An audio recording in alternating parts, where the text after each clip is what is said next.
Vamos então à terceira parte desse capítulo. Nós paramos aqui.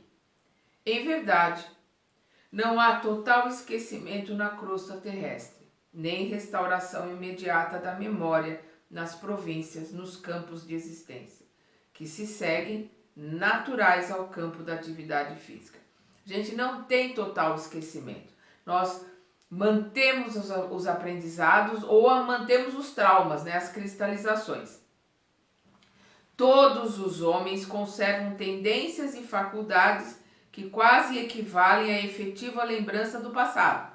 Tendências, né, que nós trazemos conosco, faculdades, coisas que nós aprendemos, que nós assimilamos, que nós já adquirimos, tudo aquilo que nós temos caminha conosco, né, estão gravados no nosso inconsciente. E nem todos, ao atravessarem o sepulcro, podem readquirir repentinamente o patrimônio de suas reminiscências, de suas lembranças. O esquecimento é uma misericórdia de Deus para que possamos crescer e aprender.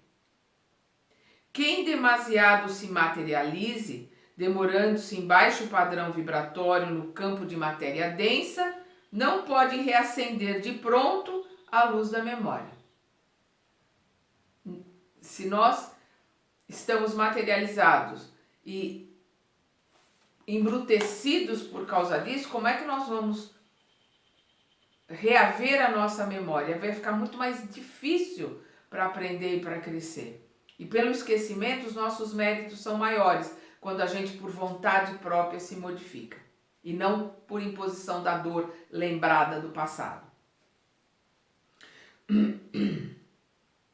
Despenderá tempo, quer dizer, gastará muito tempo a desfazer-se dos pesados envoltórios a que inadvertidamente se prendeu. Dentro da luta humana também é indispensável que os neurônios se façam de luvas mais ou menos espessas, a fim de que o fluxo das recordações não modere, não reprima o esforço edificante da alma encarnada, empenhada em nobre objetivos de evolução ou resgate, aprimoramento ou ministério sublime. Então é importante esse esquecimento para que a gente não desanime, para que a gente realmente ponha toda a nossa vontade em sublimar, em crescer, em se elevar e se modificar. Importa reconhecer, porém, que a nossa mente aqui, vamos lembrar o aqui, eles estão no plano espiritual, né? Então a nossa mente aqui, né, no plano espiritual, age no organismo perispirítico, com poderes muito mais extensos, mercê da singular natureza e elasticidade da matéria que presentemente nos define a forma. Então o perispírito, ele é plástico, ele é moldável, ele é plasmável. Então no plano espiritual, a nossa vida lá é no perispírito, né?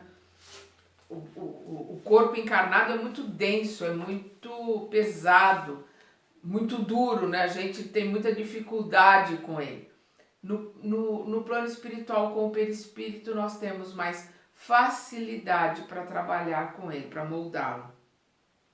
Isso, contudo, em nossos círculos de ação, no plano espiritual, não nos evita as manifestações grosseiras, as quedas lastimáveis, as doenças complexas, porque a mente, o comando é sempre da mente, seja encarnado ou seja desencarnado, a gente não se modifica, porque a mente, o senhor do corpo, mesmo aqui, né, no plano espiritual, é acessível ao vício, ao relaxamento e às paixões arruinantes. Haja visto, né, umbral grosso, abismo, vale dos sexos, são regiões de vícios, regiões onde a mente do desencarnado coloca-o em sintonia com as emoções e os piores vícios que possam existir.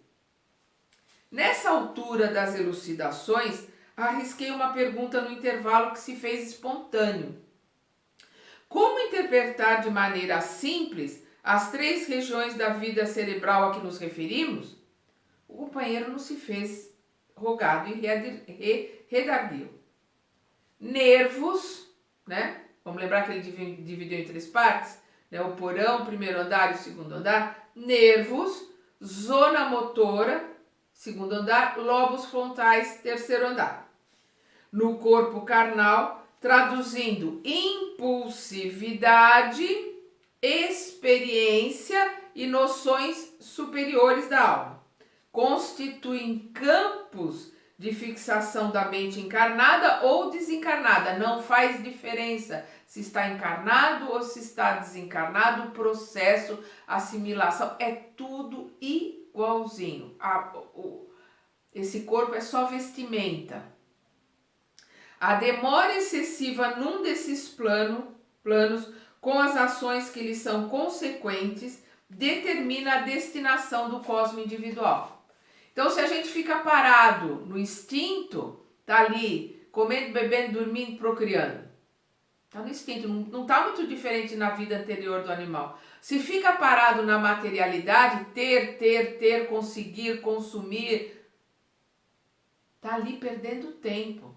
Se fica parado nos planos sublimes, sem ação, meditar, orar, quer dizer, lembrando Jesus, nem todos aqueles que dizem Senhor, Senhor entrarão no reino dos céus. Estudar, sem ação, sem obra, não vai significar nada. Ficar estacionado em qualquer uma dessas três partes é perda de tempo. Nós temos que caminhar por elas, assimilar o que de bom cada uma delas pode nos dar e principalmente na terceira fase, realizar, aprender, colocar para dentro, né? Apreender e colocar em prática, colocar para fora através das ações. Nós seremos reconhecidos pelas nossas ações, pelas nossas obras. Lembrando Tiago, a fé sem obras é morta. Continua. A criatura estacionária na região dos impulsos perde-se no labirinto de causas e efeitos, desperdiçando tempo e energia. Quem se entrega de modo absoluto ao esforço maquinal, sem consulta ao passado e sem organização de bases para o futuro, mecaniza a existência, destituindo-a, né, de luz edificante, fazendo com que fique ausente dela a luz edificante. O que é mecanizar a existência? É ficar no piloto automático. Quantas vezes a gente dirige no piloto automático? Arruma as coisas da casa de piloto automático. Faz uma refeição no piloto automático. Passa o dia inteiro no piloto automático, no final do dia não sabe como chegou no trabalho, não sabe como chegou em casa. Será que eu almocei? Será que eu não almocei? Não sabe nada, porque estava no piloto automático, a mente estava completamente fora. A gente tem que viver o presente. Os que se refugiam exclusivamente no templo das noções superiores sofrem o perigo da contemplação sem obras, da meditação sem trabalho, da renúncia sem proveito. Para que nossa mente prossiga na direção do alto, é indispensável se equilibre, valendo-se das conquistas passadas para orientar os serviços presentes e, amparando-se ao mesmo tempo na esperança que flui cristalina e bela da fonte superior do idealismo elevado, por essa fonte ela pode captar do plano divino as energias restauradoras, assim construindo o futuro edificante. Não é ficar parado na terceiro andar, é no terceiro andar adquirir os conhecimentos, os ensinamentos, colocá-los em prática. No terceiro andar e buscar ajuda edificante nos planos superiores para a nossa reforma íntima, para colocarmos, realizarmos, para que as nossas ações sejam melhores a cada dia. E como nos encontramos indissoluvelmente ligados aos que se afinam conosco, afins atraem afins, em obediência a indefectíveis, infalíveis desígnios universais, quando nos desequilibramos pelo excesso de fixação mental num dos mencionados setores, entramos em contato com as inteligências encarnadas ou desencarnadas em condições análogas às nossas, em condições semelhantes às nossas. Afim atrai afins por sintonia, por frequência, por cor, por peso, né? É como um imã. Encarnados e desencarnados vibram na mesma sintonia, na mesma energia, se retroalimentando. Eu mando alimento para os que são afins comigo, eles mandam alimento para mim, eu vou digerir esse alimento, devolver, e assim fica esse círculo vicioso, se essa troca é de baixa vibração, ou um círculo virtuoso, se essa troca é de frequências e de vibrações elevadas. O instrutor com ar fraternal indagou: entendestes? Respondi afirmativamente, possuído de sincera alegria, porque afinal assimilara a lição. Calderaro fez aplicações magnéticas sobre o crânio do enfermo, envolvendo em fluidos benéficos, e disse-me após longa pausa: temos aqui dois amigos de mente fixada na região dos instintos primários. Eles são amigos? Não, eles são inimigos. Por que ele coloca aqui dois amigos de mente fixada na região dos instintos primários? Porque os dois são iguaizinhos. Um no remorso, outro na vingança. Um parado no tempo no crime que cometeu e outro parado no tempo no ódio de ter sido assassinado. Estão na mesma vibração, na mesma energia de troca um com o outro. O encarnado, depois de reiteradas, de repetidas vibrações no campo de pensamento, em fuga de recordação e do remorso, arruinou os centros motores, desorganizando também o sistema endócrino e perturbando os órgãos vitais. Querendo fugir do remorso, fugir dos pensamentos, se jogando num trabalho obsessivo, o famoso workaholic, ele destruiu seus centros vitais e os seus centros motores. O desencarnado converteu todas as energias em alimento da ideia de vingança. Transformou todas as energias que ele tenha num único ponto. Ele estava cristalizado ali no ódio, na vingança, acolhendo-se ao ódio em que se mantém foragido da razão e do altruísmo. Também completamente fora da razão, completamente com os seus centros de força completamente comprometidos pela raiva e pelo ódio. Outra seria a situação de ambos se houvessem esquecido a queda, reerguendo-se pelo trabalho construtivo e pelo entendimento fraternal no santuário do perdão legítimo.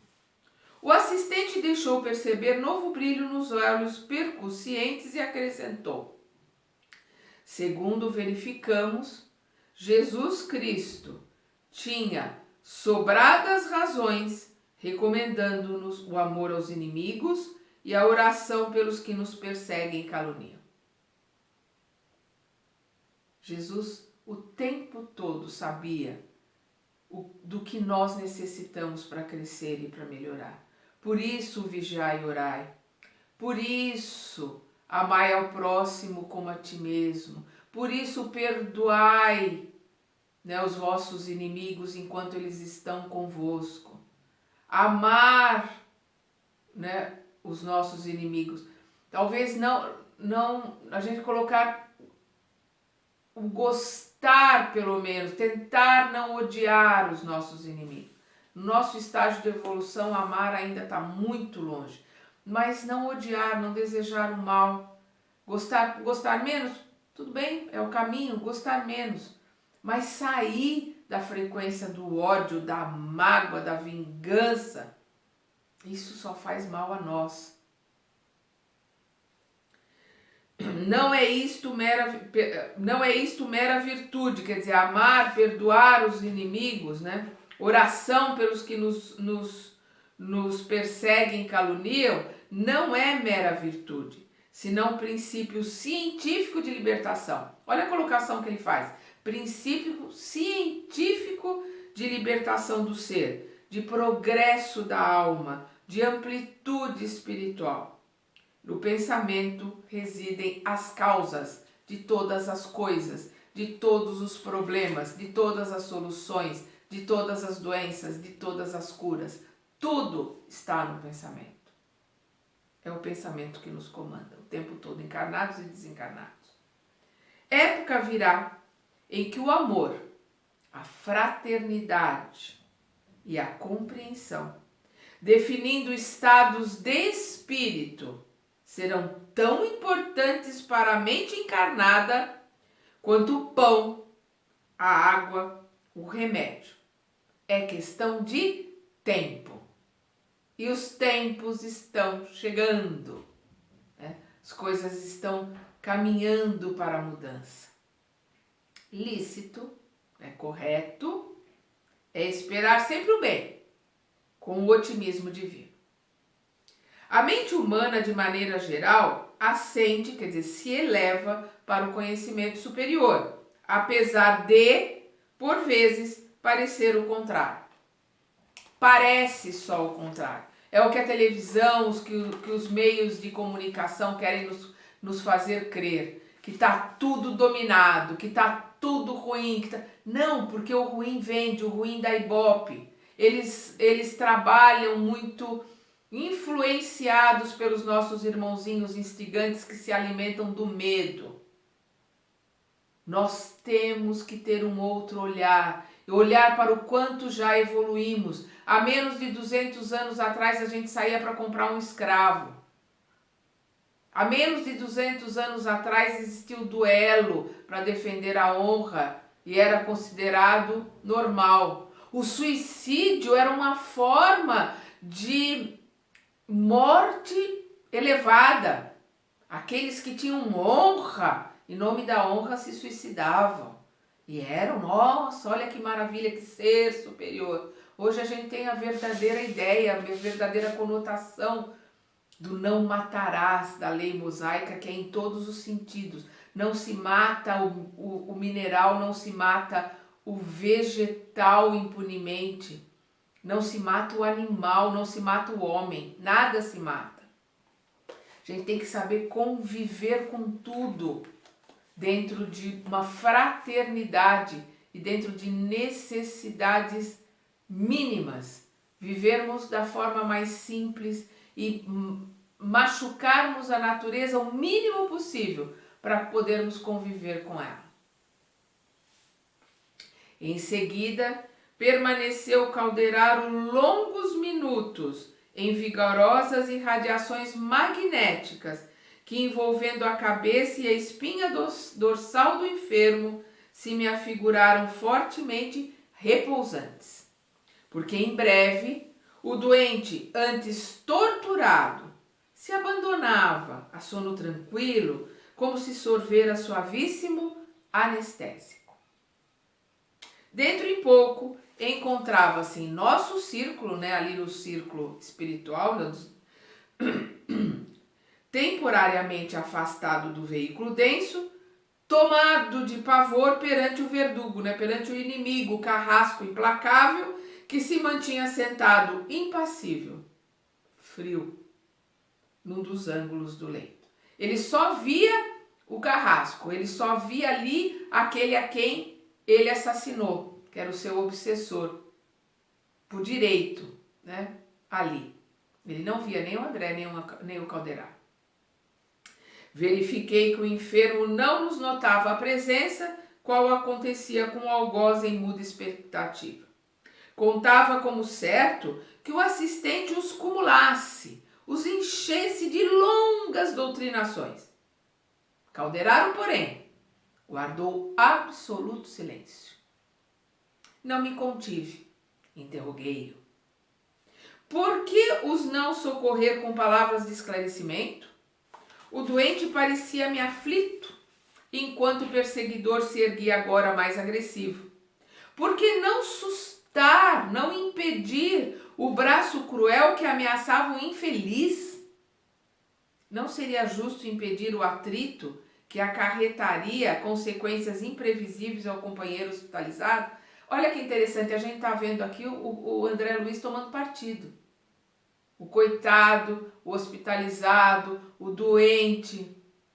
Os dois ali estavam na mesma situação. Os dois ali são irmãos infortunados. Os dois ali precisavam de ajuda. Os dois ali estavam, um porque não conseguia, um porque cometeu erro. E o outro porque não conseguia perdoar, não conseguia entender e perdoar o erro. Ele assassinou premeditadamente? Não, foi no impulso, na briga.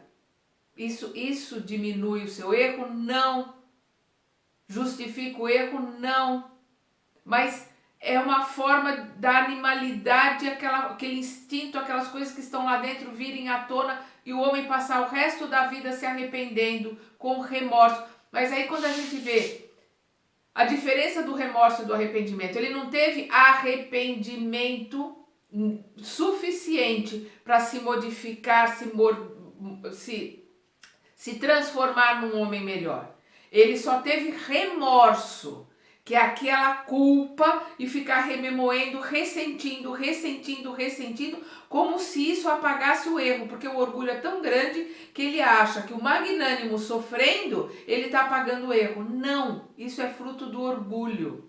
O que faz a gente limpar o chão, o caminho que nós sujamos, é o arrependimento com o ressarcimento, através de ajudar outros, através de realizar coisas, através da mudança interior, através da reforma íntima. Aí sim, nós vamos ver o resultado do arrependimento. O remorso não serve para nada, só para piorar as coisas, e aqui está o exemplo. E a gente vê o André pendendo para o lado do encarnado. E não, ali são dois irmãos na mesma situação, precisando os dois de muita ajuda. O instrutor ouviu-me sereno e respondeu: falaríamos em vão, André, porque ainda não sabemos amá-los como se fossem nossos irmãos ou nossos filhos. Aí está a diferença. Eles têm técnica, eles têm conhecimento, eles podem fazer passes magnéticos, eles podem emanar energias deles, eles só podem dar o que eles têm para aqueles dois irmãos. O que eles precisam é muito, mas é muito mais do que isso. São energias verdadeiras que vêm de dentro, que derretem energias deletérias, que é o amor incondicional, o amor verdadeiro, e que a gente conquista amando. Conquista através do burilamento, através do atrito, do trabalho interior, de se moldar, de se modificar e de amar incondicionalmente o tempo todo. Vamos lembrar Jesus? Amai-vos uns aos outros, como eu vos amei. Nós temos muito chão para chegar aonde ele chegou, para a gente poder amar como ele amou. Ele podia mudar tudo, ventos, mares, sentimentos, pensamentos, transmutar matéria, célula, porque o amor dele era incondicional, infinito, abarcava o planeta. Não é que abarcava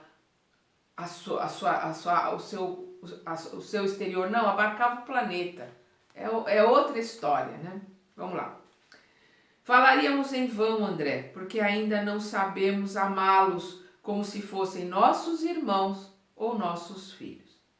Para nós ambos, espíritos de raciocínio algo avançado, pouquinho que eles aprenderam, mas de sentimentos menos sublimes.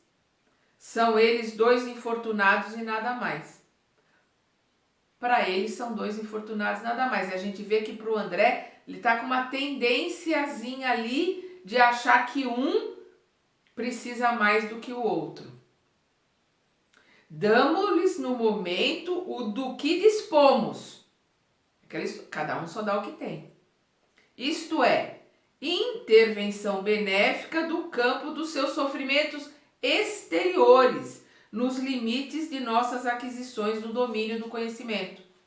Então, da mesma forma que o médico aqui com o remédio ou com o aparelho só consegue aliviar o exterior, ali eles, tanto para o encarnado como para o desencarnado, com auxílio magnético, com o passe, com o conhecimento que eles têm, eles conseguem aliviar a parte exterior, eles conseguiram fazer com que aquele doente se acalmasse e relaxasse como se recebesse um anestésico. E ele adormeceu, saiu do corpo e estava ali frente a frente com o seu algoz, com o seu verdugo, o seu carrasco, criado por ele mesmo quando o assassinou. E ele ali remoído pelo remorso, pelo erro que cometeu. Então estavam os dois ali, né, se pegando em sintonia. E o que eles podiam fazer é exterior. O que eles precisavam é modificar de dentro para fora. Para modificar de dentro alguém, ajudar alguém a se moldar, ajudar alguém a parar, olhar para dentro e se modificar, precisa ter muita energia, precisa ter amor, o amor que muda tudo à sua volta. E nem isso nenhum dos dois tem ainda.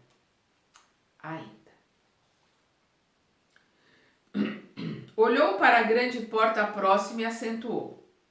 A providência não foi, porém, esquecida. A irmã Cipriana, orientadora dos serviços de socorro do grupo em que coopero, não pode tardar. Ela não vai atrasar, a irmã Cipriana vai chegar. Ela trabalha com ele e ela trabalha em outro nível, em outro estágio, né? Vamos ver.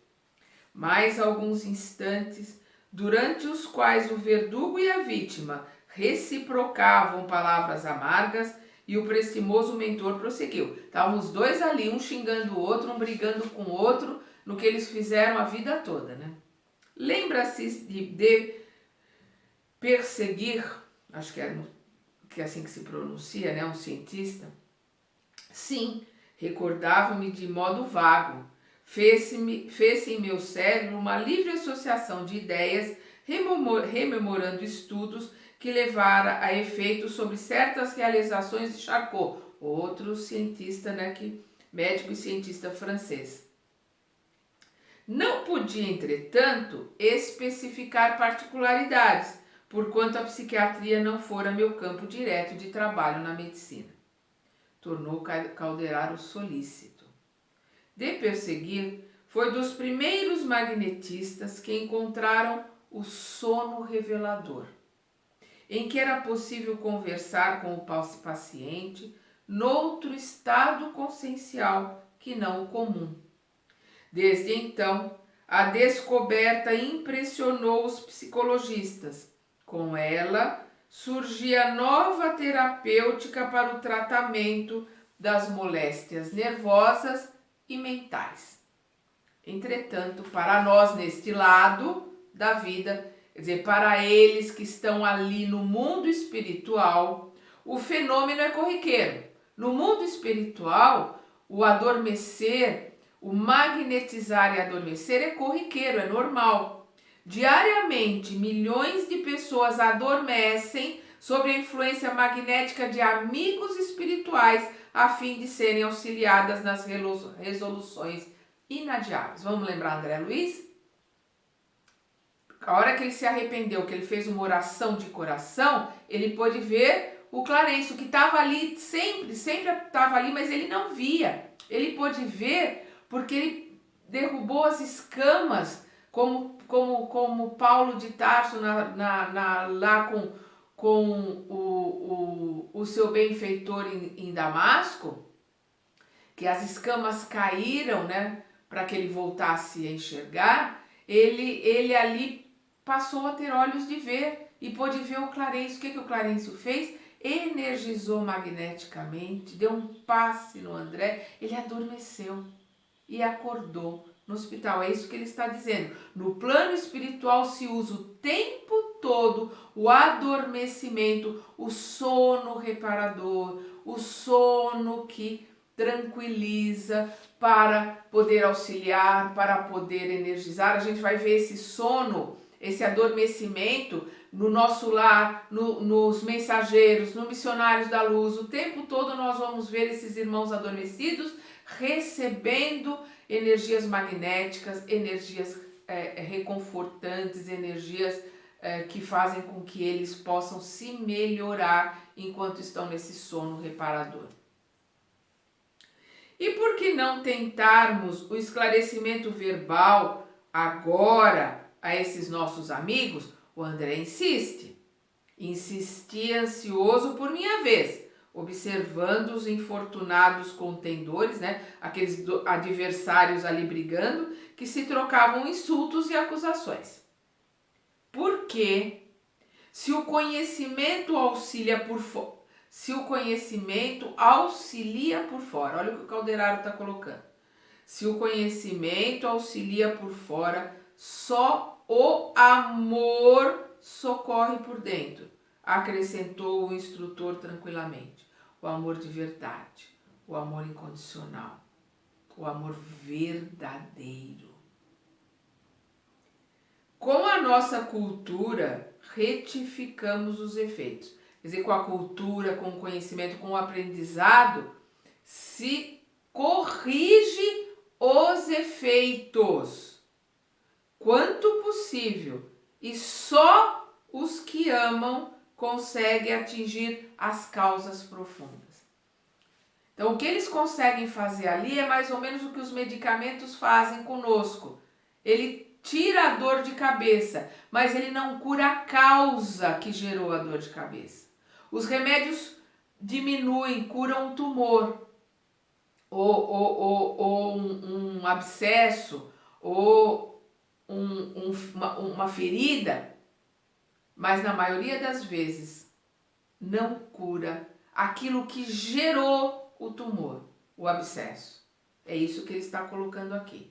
É só o amor verdadeiro que pode curar, trabalhar nas causas que estão lá no íntimo de cada um de nós. Ora, os nossos desventurados amigos reclamam intervenção no íntimo para modificar atitudes mentais em definitivo. Não é só aparentes, mas mudar por dentro verdadeiramente para a eternidade. Não é só ali afastar dois que estão brigando, é mudá-los de uma forma que isso se modifique para sempre.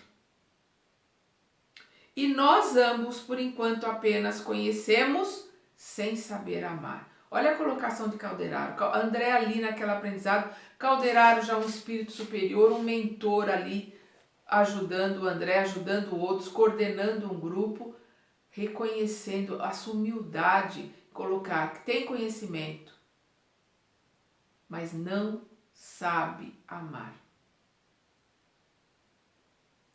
Aí a gente tem que parar para pensar, será que eu sei amar? Será que eu sei amar verdadeiramente o meu marido, os meus filhos, os meus netos, os meus familiares? Será? Ou o meu amor é egoísta, é de posse, é de meus, é meu, que nem a criança, É meu. Ou será que eu já estou conseguindo ter um amor incondicional, que eles sejam felizes do jeito deles, aonde eles forem, aconteça o que acontecer? Será que nós realmente estamos começando a aprender a amar de verdade, pelo menos os nossos? Porque a gente tem que começar do pequeno, para depois do pequeno poder expandir para o muito, para o grande. A gente tem que começar a aprender a amar de verdade a nós mesmos. Para amarmos a nós mesmos, temos que reconhecer os nossos defeitos, convivermos bem com eles e irmos modificando. Consequentemente, conviver bem com o defeito dos outros e ir sendo resiliente, tendo empatia, se colocando no lugar do outro, sendo mais benevolente, mais tolerante, respeitando o direito do outro de seguir o seu caminho, fazer do seu jeito, viver a sua vida. E assim a gente vai exercitando as nossas capacidades de amar, amando, e um dia, chegaremos a ter um amor tão grande como este de Cipriana, que nós vamos ver aqui no próximo capítulo, que é maravilhoso. Nesse momento, alguém assomou à porta de entrada, quer dizer, alguém apareceu na porta de entrada. Era uma sublime mulher, revelando idade madura, nos olhos esplendia-se brilho meigo e enternecedor.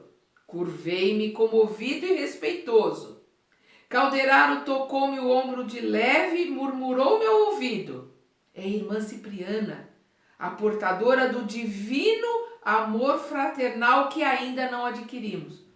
Diante da luz, diante da energia daquela mulher, o André se curvou. Ela não precisava falar nada, não precisava dizer nada. A energia chegou muito antes dela. A hora que ela apareceu, ele sentiu. Ele foi, né? Veio como uma onda bater nele, aquele amor que ela emanava, aquela energia que vinha dela. E o Calderaro colocou: esta é a irmã Cipriana, portadora do divino amor, é dela.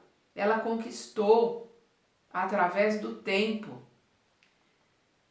do divino amor fraternal que ainda não adquirimos, ainda não conquistamos com o nosso trabalho, com o nosso aprimoramento, com o nosso exercício de amar. Nós ainda não conquistamos, é isso que ele está colocando para o André. Ela tem para ela de sobra. Por isso que no impacto da energia dela, o André se curvou. E aí nós vamos ver o que é o amor, como o amor age no próximo capítulo, que é um capítulo maravilhoso. Até lá!